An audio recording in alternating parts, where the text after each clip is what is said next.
Vamos falar agora da execução de alimentos.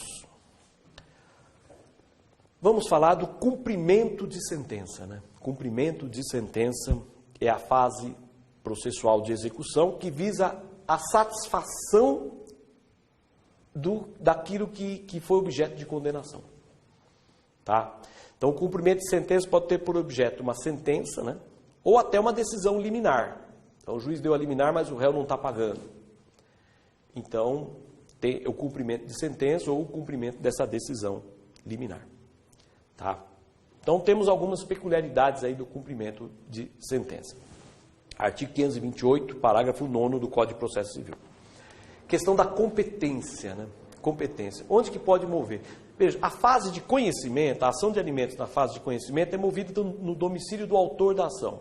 Fase de conhecimento do domicílio do autor da ação. E a fase de execução, de cumprimento de sentença? Tem várias opções. A primeira opção pode ser na própria vara por onde tramitou a ação de alimentos. Na própria vara onde tramitou a ação de alimentos, se executa na própria vara. Essa é uma opção.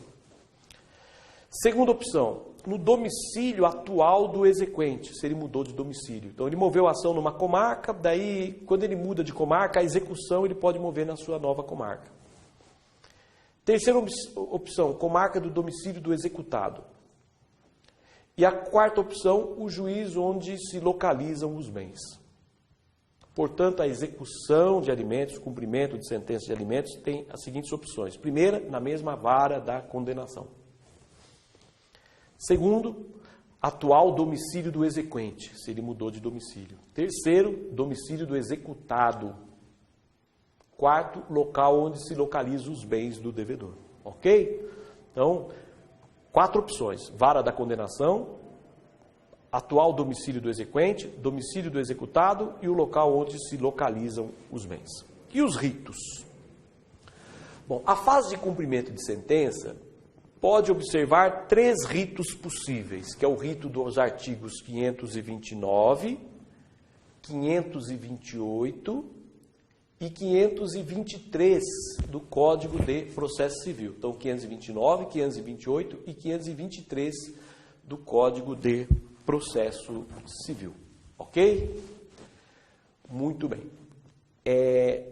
O exequente que vai escolher esses ritos, um desses ritos.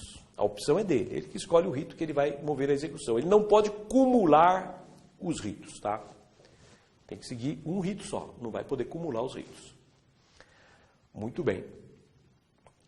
Os 3 ritos dispensam petição inicial, basta um requerimento, que como é cumprimento de sentença, não precisa uma nova petição inicial, basta um requerimento. Então essa é a primeira peculiaridade da fase de cumprimento de sentença. Inicia-se por um requerimento, não precisa de petição inicial. O devedor, ele é intimado através do seu advogado, é intimado pela imprensa através do seu advogado. Então, ele não vai ser, em princípio, ele não vai ser citado. Ele não vai ser citado. Ele vai ser intimado através do seu advogado. Salvo naquela execução de prisão, tá? Naquela execução que gera prisão, ele vai ser intimado pessoalmente. Daí não é através do advogado, daí ele vai ser intimado pessoalmente. Tá? Muito bem. Então, ele é intimado, ele não é citado. É intimado. Requerimento, intimação através do advogado, não há citação. Mas na execução que gera prisão, que depois eu vou falar, a execução que gera prisão, que é a do 528, ele é intimado pessoalmente, não é citado, é intimado pessoalmente. Tá? Muito bem. Agora, no cumprimento provisório de sentença, cumprimento provisório é quando está executando antes de transitar em julgado. Então, foi condenado, né, na fase de conhecimento, daí o credor já pode ir executando na pendência de recurso. No cumprimento provisório, a execução começa com petição inicial. Tá? Daí exige petição inicial.